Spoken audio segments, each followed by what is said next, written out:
Are you looking for a new whiskey adventure? Then climb in and buckle up. Get ready for one hell of a ride on the Whiskey Trip podcast with your host, Big Chief. Join in as he and his guests explore whiskey and dive into whiskey stories from around the world. Now here's your host, Big Chief. Folks, you know, here on the Whiskey Trip, we celebrate more than just the pour in our glass. We celebrate heritage, tradition, and the stories that make this country what it is. That's why I'm proud to tell you about our friends at the Heritage Flag Company. These aren't just flags, they're handcrafted works of art built from whiskey and bourbon barrels that once held the spirit we all love. Every cut, every nail, every burn mark tells a story of patience and craftsmanship. Just like the whiskey we sip, these flags are bold, timeless, and full of character. Whether you hang one in your home bar, your man cave, or gift it to a veteran or first responder, a heritage flag isn't just decor. It's a statement. It says you believe in freedom, tradition, and the legacy we pass down. So saddle up, whiskey family, and head over to theheritageflag.com. Use code WhiskeyTrip10 at checkout for 10% off your order. Let them know Big Chief sent you. Because just like your favorite pour, the Heritage Flag Company is made to be shared, honored, and remembered. Now let's get on to the show. Hey, it's old Big Chief, and yeah, you're taking another ride on a whiskey trip, baby. And I got a great story for you today of a craft distillery up in New Hampshire. But before I get to that, you know, this is the week of Thanksgiving, and I just want to say I'm very thankful for all the listeners and viewers out there that watch the Whiskey Trip, that listen to me every week, that listen to the rest of the story or the rest of the dram, as I always like to say. So thank you. I hope you and your family have a safe Thanksgiving, safe travels as you travel the roads around America, around the world. I hope you have some good food on your table and enjoy family and friends. So happy Thanksgiving from the Whiskey Trip, from Big Chief and Miss Viv and old Woodrow the Whiskey Dog. Now, if you're listening to this and you're in the Dallas-Fort Worth area, make sure you come to the Dallas Cowboys parking lot on Thanksgiving Day. Silver parking lot to be exact. I'm going to be at that parking lot. I'm going to have a Texas whiskey tasting there. You're not going to be able to miss me. You'll see the Whiskey Trip signs. You'll see Texas Whiskey Trail sign there. I'm going to have several bottles that the distilleries around the state of Texas have given me to pour whiskey for you. And we're also going to be taking donations for Frontline Heroes Outdoors. That's a veteran organization that supports veterans, first responders, and law enforcement personnel to get them back out in the outdoors for hunting, hiking, fishing, just letting them take their minds off the stressful jobs they have. So come support a great organization, drink some good whiskey, great whiskey from the state of Texas, and come meet me. And now let's get on to this show now. So with me right now, I've got Distillery Ledge with me, and I got their owner, I got their founder, and distiller, one of their founders. His wife's another founder too, an owner. But I got Mr. Burk with me. Mr. Burk, welcome to the Whiskey Trip, my friend. Thanks for having me. Well, so we'll start with what I got in my glass. I poured some of this whiskey right here. You sent me some samples, and I've got some of your 90 proof. This is your organic straight bourbon whiskey. Now, it's not too often you see organic straight bourbon whiskey. Tell me what's in my glass. Yeah, so that's our traditional bourbon Grainville. It's 69% corn, 19% rye, and 12% malted barley. But we are an organic distillery. All of our spirits are certified organic, which means, amongst other things, no genetically modified organisms, no synthetic pesticides or fertilizers. It also means all our cleaning products are natural. And the third big part of it is a lot of paperwork. We're audited by the USDA, so it's a rigorous program. And I think that's really important. We make hooch, not health food. So we don't make health food claims. But I think less pesticides in your beverage is better than more. Most importantly, Well, I think that's always true, right? Yeah, I think so. And most importantly, I think it's important that farmers have a choice.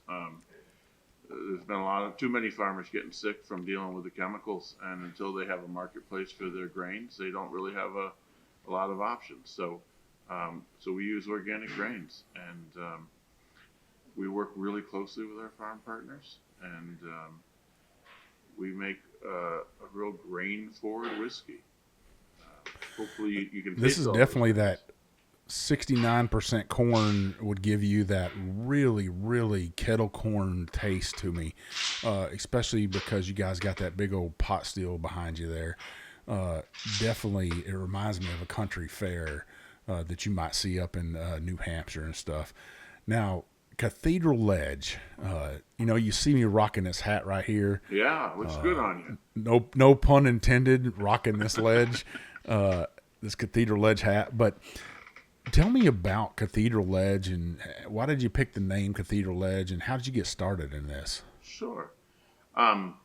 So I was in the finance world for decades, and I wanted to do something more tangible, and I certainly love whiskey.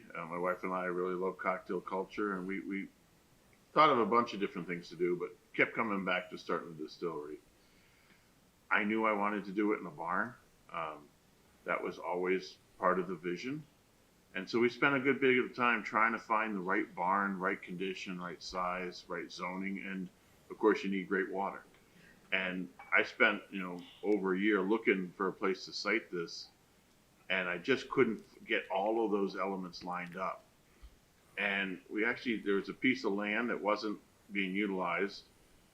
It was in the right location. I know the water table here is incredible water.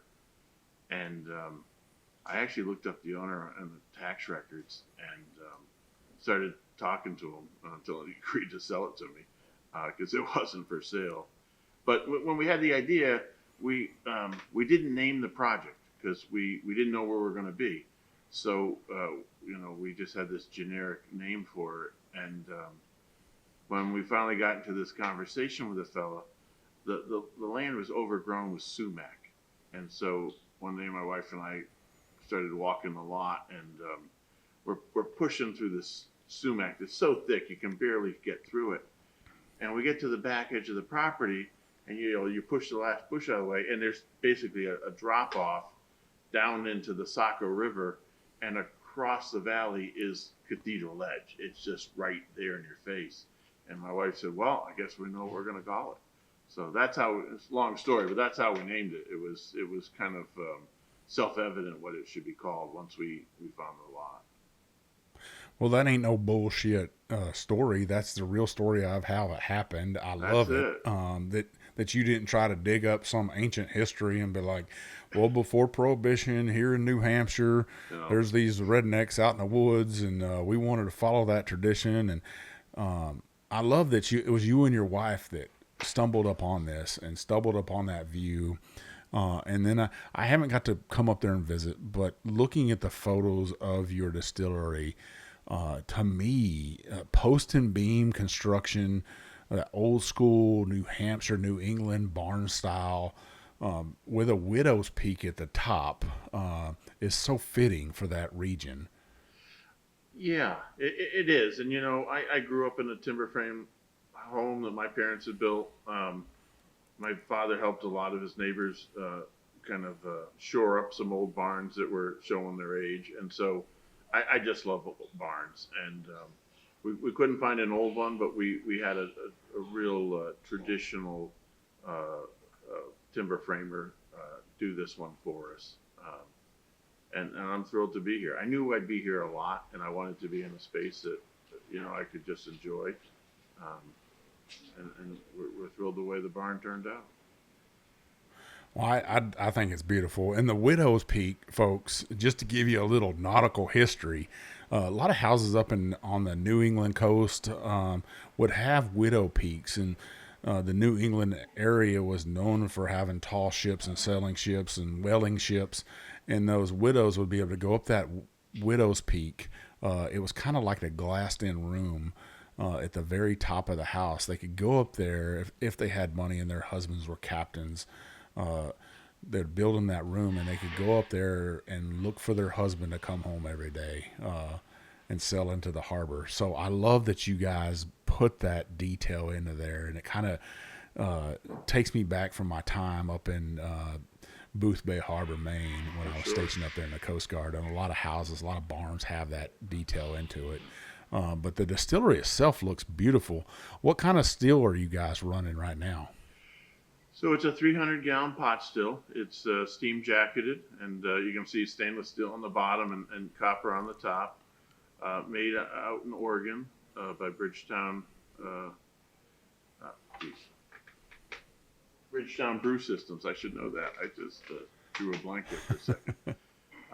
Yeah, real good folks. They've been real easy to work with, and a lot of good follow through when we have questions about cleaning and maintenance. Always good to work with. And how many barrels are you guys like running a week? Oh, we're pretty small. We do 3 stripping runs and then a finishing run, and that'll yield us 2.5 barrels, all 53-gallon barrels.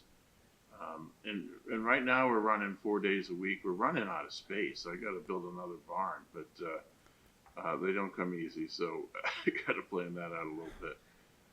When we first started, we were running 6-7 days a week, because when you start a distillery, all you really want is some old whiskey, and you don't get any until you make it first. So we've got over 450 barrels on site now, and everything from almost 5 years old to stuff we filled last week. So. Now, what kind of barrels are you rocking up there? Are you doing something that's near to the New England area? Is there a Cooper even up there in the New England area that's making 53-gallon barrels? There aren't, Coopers available who are taking new clients. I was hoping we could connect with somebody local. We've partnered with West Virginia Great Barrel Company. They make really nice barrels. We've been super happy with them, so we'll stick with that relationship. Even though they're not as local as I do like their product. They do a nice Still job. coming from the Appalachian Mountains, though, right? Yeah, that's right. They're still East Coast barrels. And they're good folks to work with. Now, so you guys are really, really new. I mean, and you talk a lot about on your website, there's a lot about sustainability, to being organic. Was there a reason for that for you and your wife to go that route? Sustainability is very important to us. We've always been, pretty conscientious of our impact. I try not to be preachy about it, and I'm not the kind of guy that you'll find out protesting, and picketing things. Not putting those people down; they have their role, but I just like to reflect my concern for the environment with the decisions I make and how I spend my money. When you start a business, you have to make tens of thousands of decisions, and some of them are as important of what shade of napkin color do you want. But we also got to decide what equipment we're going to put in here. We put in the most environmentally sensitive boiler, and all of our pumps are variable drive, and just a lot of decisions that reflect our values. This looks like a nice 300-year-old barn, but it's packed with technology. This ceiling is an R50. We're super well insulated. We had years to think about the process, and so we really optimized everything to be energy efficient, which is both, being a good steward of the planet, but also just being conscientious about our operating costs. We designed our cooling system to take advantage of the nice, cool, ambient weather we have in New Hampshire. So we've got 3 1,000-gallon tanks underground. In the winter, we can take the water we use to cool the still off the condenser, run it through the radiant floor heating system. So we don't burn propane if we're not making booze. That's just a waste of propane. So in the summertime, we get the hot water out of the building as fast as we can, and we have an underground tank outside that helps us dissipate the heat. You mentioned the Widow's Peak or cupola, which is, it's got glass windows. It lets in some natural light. It also has vents, and then there's an industrial fan hidden up in there So in the summertime, we open up the bay door and we turn that fan on and we just draw in the nice cool morning air and take all that hot, humid air from the last cook and we suck it out. So it's aesthetically pleasing, but it's also highly functional. And then I love those details that you put into it, yeah, for sure. and our And the bottles thought process. are 100% post-consumer recycled glass, but I also think they look pretty sharp. We don't use plastic tamper seals. We just don't use single-use plastic for anything. If you see us Sure. out in the farmers market, we're going to bring little metal shot glasses that we can serve you, and then we bring them back and we run them through the dishwasher, so they get another life. So this next expression I got is some organic straight rye whiskey. Tell me about this rye of yours. Yeah, I love rye. So I'll just start with that confession. I'm just gonna not that I don't remember what it tastes like, but I'm gonna have a wee nip with you. Hey, this is a whiskey podcast. You got to Yeah, be drinking whiskey with me. and it's 5 o'clock here on the East Coast, so.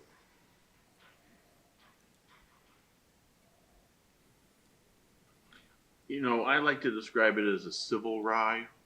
It's a 54% rye in the grain bill, 12% malted barley, and the balance is corn.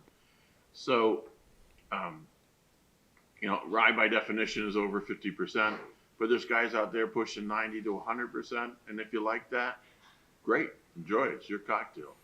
I find some of them get a little bitey.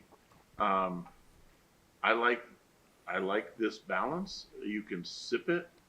You can sip it all evening, and it's not gonna gang up on you. It also makes one heck of a Manhattan. And if there's enough room in there, you can still use your whatever bitters you prefer if you want to kind of experiment with some different bitters, which can be a nice way of mixing it up.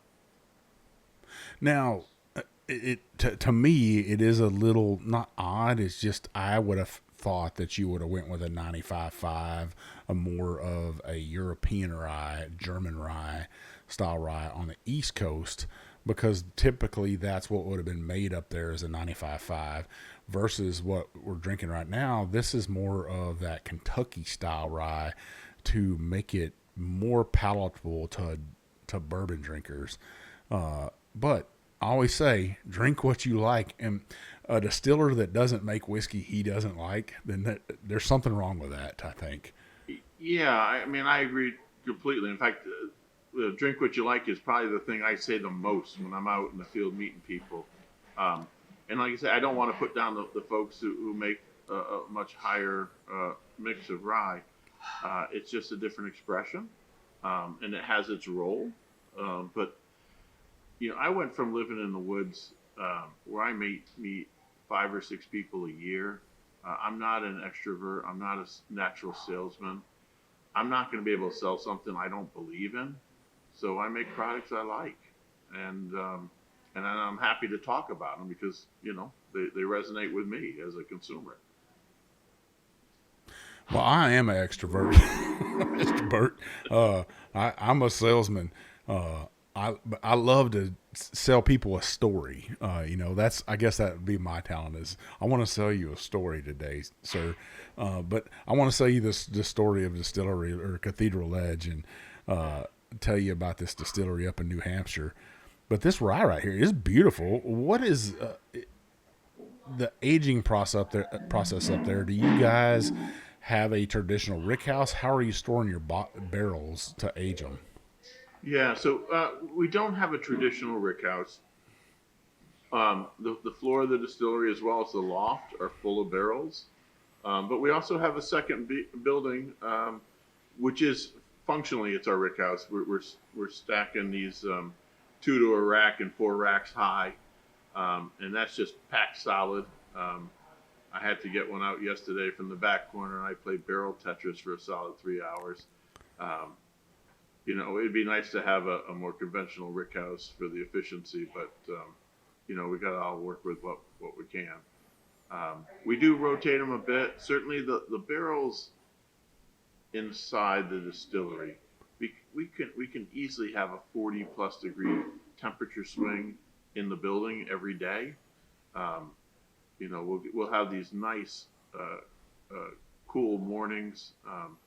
This morning it was 24. But when we fire the still, we're all in shorts because it's 90 plus. It's cooking in there. On the floor of the building, and then upstairs it's always a solid 20 degrees higher. So, that just pushes the liquor in and out of the wood.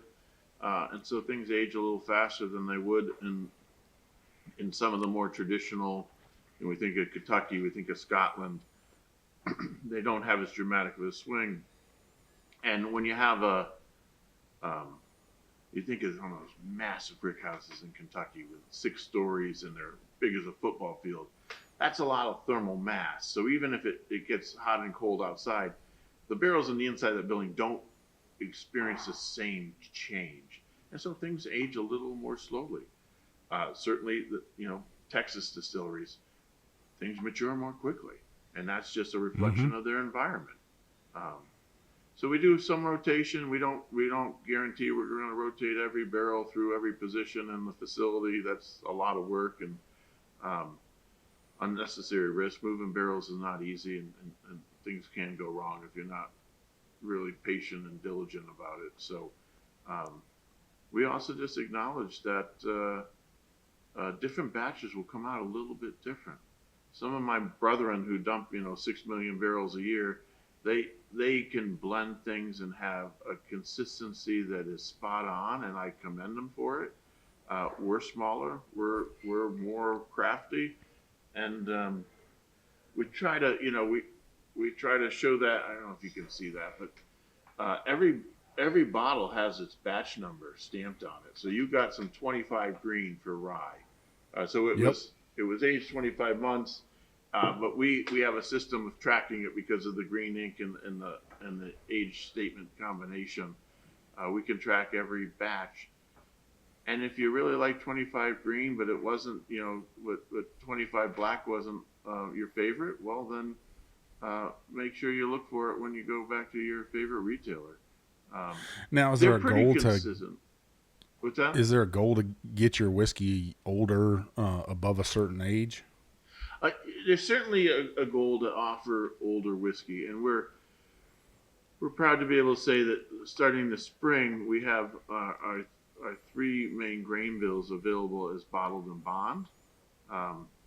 We are a true grain to glass distillery, and 100% of our product was produced in this barn. We have not sourced anything. So it took us a long time when you think about the 4 years of planning and the year of construction and then waiting it out for 4 years. This whiskey has been a long time coming. We're still laying down more barrels than we're dumping, so the age what we can offer will just keep getting older and older. We'll be 5 years old next month, so we don't know where our whiskey will peak as far as the best flavor for the age. I think the older I try, the better it gets. So we'll just keep letting her go. But for right now, you're going to see the 4 year be kind of the standard bearer. But we'll keep marching along this journey and just see where it takes us. I would think that in New Hampshire, you would have to go 10, 15 years. You could age whiskey up there a lot longer than you could in Kentucky and get a lot less oak in your whiskey compared to like Kentucky or even in Texas. Texas, a 4-year-old whiskey, that's getting up there. And I've had some 10-year-old whiskeys lately from Iron Root and from Keepersall, Texas, a winery that has a place called Jimmy's Bourbon. But those are 2 10-year-olds, and I think Steel Austin's about to drop a 10-year-old in Garrison Brothers as well. But that would be super old whiskey for the state of Texas versus Kentucky. They're dropping some 27. I think that's the oldest I've seen from out of Kentucky. Where you go to Ireland or Scotland, you see some 50-year-olds out there, 50-year-old Macallan or something like that. No, I can't afford that. Who can? But I would think the older you could go pretty old there in that 53-gallon barrel in New Hampshire and have a beautiful whiskey. And I look forward to one day sipping on a really, really old whiskey from Cathedral Ledge. I think it'll be something beautiful to sit around a campfire with my beard finally getting solidly gray and sipping on some of your whiskey and say, man, I can remember doing that podcast back in the day. Maybe telling my grandkids that I did a podcast with this thing. They'll be like, what is a podcast? But I think that temperature up there would suffice to it. Because what's your hottest summer day going to be? We'll get over 100 a couple days, but barely, you know. It doesn't like hold that way for very long. It's that average of 80 something degrees, right, in the summertime in New Hampshire. Yeah. Lately more like 85, but yeah, it's warming up. It's hard to deny it. We're super sensitive to the ski season's getting shorter. That's what people around here notice. That it seems like they notice the ski season. The ski seasons are just shorter. Yeah, you can't hold the snow. Well, sir, we're right up against the first half. Okay. And on the second half, we'll drink these other two expressions you guys sent me. I've got a giveaway back there, listeners, sitting right back here. A bottle of whiskey, a flask, and a watch cap is what I call it. Some people call it toboggan or a knit cap or whatever, but I call it a watch cap, is what you would wear on watch on a ship when it's cold. So we'll be doing a giveaway for that at the end of the second half. But listeners, if it's getting around Christmas time right now, and if you want to buy your whiskey drinker, your whiskey friends a gift, go over to thewhiskeytrip.com, get yourself one of my big old rocks glasses, buy yourself one of these bourbon bullshitter t-shirts right here, or buy one of my Whiskey Trip hats. That helps support my podcast and get me down the road, and it lets me make more content for you. I really appreciate your purchase. Plus, you can go out in style after Christmas. But what a great Christmas gift for a friend, for a husband, for a wife, whatever. Is one of my rocks glasses, one of my hats, or one of my t-shirts. I'd also appreciate you visiting one of my sponsors you just heard from, the Heritage Flag Company, or getting a bottle from Leaper's Fork Distillery. Hang with me, and we'll be right back. Leaper's Fork Distillery is an artisan distillery working to bring back the history and heritage of a small batch whiskey production to Williamson County. The distillery crafts premium spirits using local ingredients and limestone filtered water to create superior spirits with a signature taste. Yeah, you know I love their wheated bourbon. Leaper's Fork Distillery is characterized primarily as a low-volume, low-impact concept of production.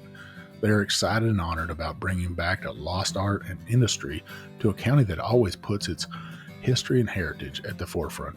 Visit them today at leapersforkdistillery.com. All right, listeners, we're back with the second half with Cathedral Ledge Distillery up in New Hampshire, and I got Mr. Burk on here with me, and he's going to go ahead and run me through this glass of whiskey right here, and I'm pretty damn excited. This is bottled in bond. This is their wheated bourbon right here. Everybody knows what a wheated freak I am. Pretty freaky about it. I want to have as much wheated bourbon in my life as possible. And his marketing manager, Tyler, is an old listener, an old school Big Chief fan, and he connected us. And he's like, Big Chief, you got to taste this. So, Mr. Burke, if you could tell me all about this right here. Yeah, so Bottle and Bond, goes back to the 1897 Bottle and Bond Act. We're a grain to glass distillery, and we've always been self-produced. There was my wife and I. We planned this for 4 years, and there's a year of construction, and then waiting another 4 years to have some 4-year-old whiskey to share with the world. So this has been a long time coming, and we're thrilled the way it turned out. This is the wheated expression, so 69% corn, 19% wheat, and 12% malted barley. Everything is twice distilled in the pot still. No column, no thumper. We don't cold filter. Real old school whiskey. And hopefully you can really taste the grain. We do a grain in stripping run. Not everybody does. You got to be really careful. Obviously the steam jacket, it helps control the heat. A real powerful agitator, constantly stirring. I tell people doing a grain and stripping run, it's like making risotto. You even think about putting down that spoon, you already ruined it. You got to have that, you got to have that agitation or you're going to burn it. But by cooking the grains, you really release all those aromas. And I mean, just on the nose, it's all that grain is right there. Very beautiful whiskey right here. Beautiful nose. Like you said, very grain forward. The wheat is just seeming to start coming out with this bottled bond right here. I get a little toffee on this. That rose petal nose that I get off of like walking into a flower shop. I got that on this right here. And I would have to say, if I didn't know the difference, now the bottled and bond Old Fitzgerald that just came out, the 7-year-old from Heaven Hill, I might have to try to do a blind with these because I don't know that I'll be able to tell much of a difference. And that's a compliment to you guys right there. I thought that was a very beautiful whiskey, very drinkable, and this is very drinkable right here. I'm kind of sad that I'm going to have to give the only bottle that I have right now away of this. Well, you come up to New Hampshire and see us, we'll get you another one. That's a long damn ways from where I live at. I'll tell you that. That's a haul right there. But I do know a man that might be able to get me a break from the heat. Hell, I got a pool in my backyard. That's where I can take my break at. There you go. But a beautiful whiskey here for sure. Now, I was looking up the history of New Hampshire and distilleries. There were distilleries in New Hampshire before Prohibition, right? Oh, certainly. In the East Coast, especially northern New England, a lot of distilleries. A lot of them were rum distilleries. So, being a naval man yourself, there was a serious trade of sugar cane coming up, and so people were making rum in particular. A lot of that tradition was left behind with Prohibition, and so it's good to see a lot of craft folk taking it up again. We're further inland. We don't make a rum. We're all grain-based, but a lot of my craft brethren on the coast are doing some nice rums, and I encourage everybody to check them out. Now, how do you find enough grain do you only get grain from New Hampshire, or are you buying grain from other places? A little bit. It's not just New Hampshire, but New Hampshire, Maine, some from upstate New York. Being certified organic definitely limits our sourcing. We have to be really mindful of it. We work closely with our farmers. We talk to the farmers directly, and when they're ready to plant their crops, I'm telling them how much I think I can take in the fall. We have our own silos, so we help them manage storage. It's a real integrated relationship we have with the farmers, because you don't just call somebody up and say, hey, can you bring me another 56,000 pounds of corn? That's got to be planned out. I had an interesting experience about a year and a half ago. I got a call from a young man who was reviving a farm. A farm had been abandoned for over 10 years, and he wanted to start growing row crops. It hadn't been sprayed in 10 years, so we could go right into being certified organic. And he came to me, he called me, told me he's all excited. He'd grown some Wapsie Valley corn, which is an old heritage varietal. It's a red grained ears. And I said, well, that's great. Somebody's growing, old heritage organic corn in New Hampshire. And then he told me what he was going to charge me for it. When I picked my jaw back up, I said, well, I got to put my money where my mouth is. I want to encourage this young man. So we bought some. We're laying down what's going to be, it's not released yet. It still needs a couple of years, but it's going to be heritage bourbon. We paired it up with Donko rye and hand floor malted barley. So if you ever want to know what your great grandmother's whiskey tasted like, come back in a couple of years. I feel badly.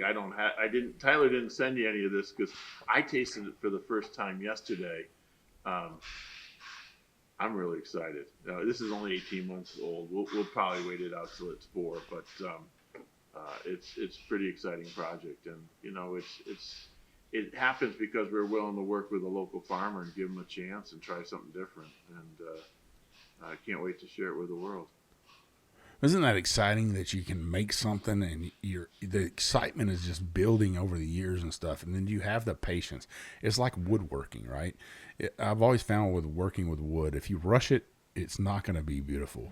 But if you take your time and just really work the wood and let it tell that story, you're going to come out with something beautiful. And that's the same thing with whiskey. If you take your time and let it age in that beautiful barrel, and pick up those barrel characteristics from West Virginia, you're going to come out with something beautiful. I know that's tough to watch as an investor, right? It's a really expensive hobby, filling barrels. It's not for the faint of heart. That is true. But I mean, I tell people all the time, I'm not a chemist, right? And I've read enough things about people trying to explain what goes on in a barrel, and some chemists can follow the molecules further than I can. But honestly, it's just magic. It's just, there's no other real logical explanation. If you ever have a chance to spend some time at working at a distillery and lifting barrels and rolling them, you'll get the wood, the steel. They both give you splinters in your hand. They're 100 pounds empty, 600 full. Nobody in their right mind would work with a wooden barrel if it wasn't a truly magical vessel. If you could do this in a laboratory, people would. They'd save a lot of money and a lot of time, but you just can't replicate it, in my opinion. And you gotta be patient, but you're rewarded if you are. So. Well, I've been rewarded today with this whiskey right here for sure. Being a weeder, and there's very few bottled in bond that weeded bourbons out there today, and I think a lot of people are going away from wheats, and I really don't know why, because rye is such a nasty grain to work with. It's sticky and yeah. So why wouldn't you want to work with some wheat? But everybody has their preference, and a lot of people love rye bourbon and rye, so I get it. But the Europeans have been known for making wheat whiskey for a long time, so wheat didn't come to America for a long time. Really until we got up to the Midwest and stuff. So it's very, very beautiful. Now, I just poured some of your guys' barrel strength right here. And this is 121.7 proof. Now, this is that rye bourbon right here. Yeah, that's right. The same grain bill we started with. So 69 corn, 19 rye, 12 malted barley. Now, why that mash bill? I tell you, the honest answer is I didn't start with those numbers. When we started, we were mashing in by hand, and I was using 5-gallon buckets. We'd scoop them out and we'd weigh them on a platform scale, and if you don't fill it too much, you get about 25 pounds a bucket, and it ended up being like so many buckets of each. And that's how we kind of came up. We knew the range of what we wanted. We didn't. We didn't try to replicate somebody else's whiskey. I think they're kind of fairly traditional grain bills, maybe a little bit high on the rye side, but I like rye. We knew it was going to be our grains, our water, our yeast, our barrels, our rickhouse, and it was going to be our expression. And it's you got to be careful. There's a lot of people want to use the cliche like there's no right or wrong answer, and that's true in art in kindergarten. But you can make bad whiskey. You can make mistakes if your cleaning process isn't perfect. If your yeast handling isn't spot on, you're going to have some product that's not so good. But when you're doing everything right, there's a huge range of potential taste profiles you can create, and I like to embrace all of them. My favorite way to drink whiskey is by the flight, because it really highlights the differences in them. And so we weren't trying to reverse engineer somebody. We tried it, we liked it, and we've stuck with those. I will tell you that the one thing I hedged my bet on was the char level. I didn't want to, fill a couple hundred barrels with char 3 or char 4 and find out 4 years later I'd made a mistake. So when we started, we were laying them down pretty even between 3s and 4s. And we finally had some aged whiskey. We drew samples and we proofed them out. And I did a blind tasting with a bunch of friends and family, employees. And, you know, some people lean towards the 4 and some people lean towards the 3. And then I did a 50-50 mix, and it was basically unanimous that everybody preferred that. So I know single barrel is kind of all the rage, but most of our expressions, you know, including the bottle and bond and those 2-year-olds we started with, those are 2-barrel blends, 1 char 3 and 1 char 4.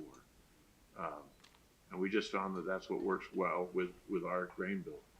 The barrel strength product, that's an exception. These are single barrel releases. So the one you were sent, that was, see if I read this with these glasses on. Yeah, that was barrel number 138, and that was a char 3. And you know, and we fully disclose that on every one, what it is, if it's not the 2-barrel blend. Yeah, very beautiful whiskey here. 41 months old.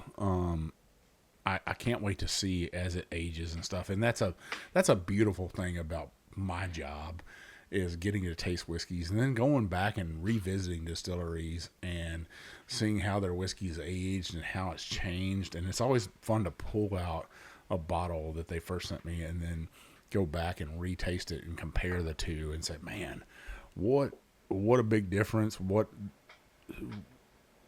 amazing thing they're doing and stuff. Now, you guys are not just selling whiskey there in New Hampshire. You're also have an online retailer, and you can go to your website and ship to 48 different states. Is that correct? That is, yep. We partner with a MASH network who's our fulfillment partner. Obviously, getting spirits to all the different states is a bit challenging, so we let them deal with a lot of the legal stuff and the shipping and you know, the signature is required, but they're pretty good about getting product to most states. And you can go to our website, which is Cathedral-Ledge-Distillery.com, and there's a link right to the Buy Spirits online, and they'll take care of all the shipping and get it to you. That's a beautiful thing in America today, that you could have a whiskey shipped right to your door and sign for it to show that you're 21. But folks, I implore you to help out distilleries like Cathedral Ledge Distillery. Go to their website today, while you're listening to this right now, after you visit thewhiskeytrip.com and order one of my glasses, my hats, or my t-shirts, and order yourself a bottle of their whiskey.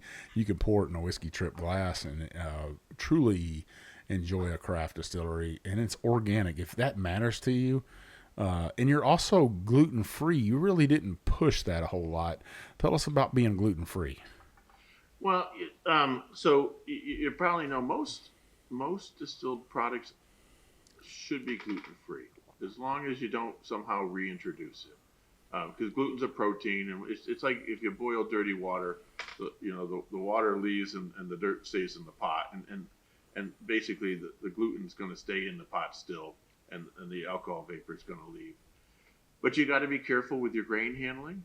So a lot of the grains we work with do have gluten in them, but we've invested in a dust-free grain handling system, so we don't have that kind of introduced to the product. You got to be careful with your barrels. The old school way of sealing the heads on a barrel was wheat paste, and I don't want to put it down. It's the artisan tradition, but if you soak your whiskey in wheat paste, well, it's glutinous. And then not so much an issue for whiskey, but anytime somebody uses artificial flavors and colors, a lot of that is they use wheat paste as a carrier because it thickens things and it makes you seem like you get more when you pay for all those additives. So you got to be mindful of that. Our process is we're naturally gluten-free, but we also send our products out to a third-party lab and have everyone verified. And you'll see that, we've got the gluten-free, I don't know if you'll pick that up with this camera, but the gluten-free seal is on the bottle. You can't put that on the label until you show the federal government your lab results. I've got a lot of customers who have celiac disease, and they know they can trust us that we're going to handle things properly. It's not worth selling a bottle of whiskey to make somebody sick. So we take it real seriously, and and hope people can enjoy the product, not worrying about whether they're going to have a bad night. So. Well, I love that you're doing that for people that might enjoy whiskey, but they have a gluten allergy, and that gets more people to drink whiskey and stuff. And folks, if you do have somebody in your family that like, man, I really want to try whiskey, but I need to have a gluten-free diet. This is your opportunity to right here to let them experience what you're experiencing. And I can't say that enough. Go to cathedralledgedistillery.com and order yourself some bottles today. Now, you guys do some other expressions of liquors. What else do you guys make up there? So we make some gins. We make 2 gins. There's a clear gin that's designed for our gin and tonic drinkers. That features green cardamom pod, very aromatic gin. And we also do a barrel rested gin. It's actually rested in our rye whiskey barrels. And you forgive me for a little bragging, that just won a double gold at the San Francisco World Spirits Competition. That's a gin that I'll just sit down and drink neat. I tell people all that gin needs is a soft chair, because it's you can just sip it like you might a whiskey, and over the course of an evening, the flavors just keep developing, and it's a really nice product that I'm very proud of. Bit tricky to make, because like whiskey, there's you get something off the still, but then there's all this latency of what happens in the barrel. So off the still, it's not finished. It doesn't taste right. It's picking up the spice from the rye in those barrels, but it's also getting some caramel and vanilla notes, which are just really unique to a gin. We make a maple liqueur because we're in New Hampshire, and you got to make a maple liqueur if you're in New Hampshire. That's such a quintessential product here in the Northeast. And we do a series of vodkas, both the traditional vodka as well as infused vodkas. Blueberry is one of our most popular, and you put that on your lemonade, and that will definitely a nice, refreshing summer cocktail, whether you're poolside or lakeside. It's enjoyed by many. Yeah, I was checking it out. I was very interested. You had two on there that I'm like, man, I might have to just dab on this a little bit. Some horseradish vodka that I bet you would make a mean Bloody Mary.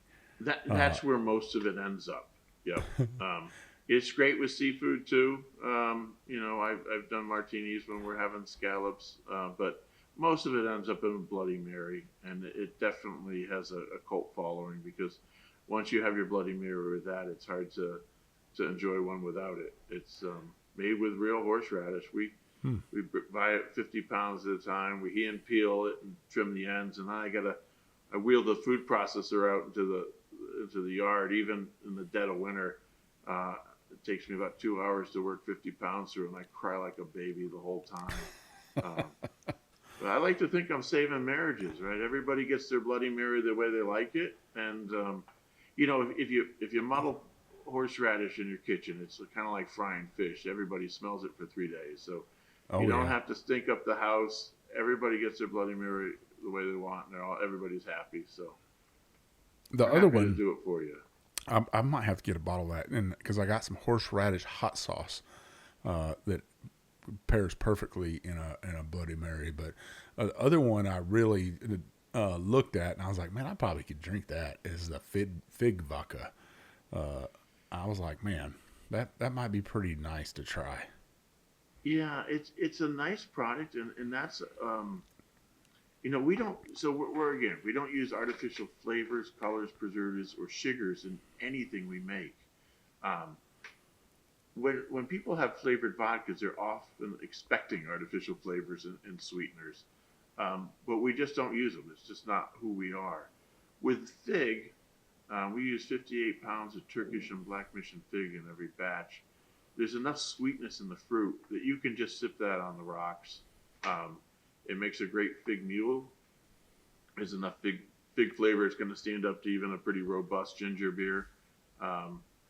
So a lot of fun cocktails, but it's just letting let the plants be the star. That's kind of the philosophy of all our products. Well, I love it. I love it that you guys are making some different stuff out there.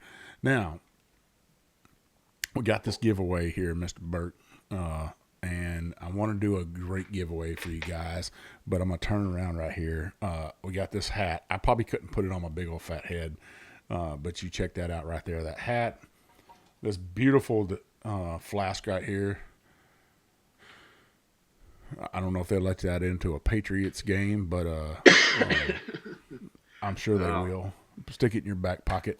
And right here, I hate giving this away right here, but this is their weeded bourbon right here. They're bottled in bond, beautiful bottle. This is gluten-free.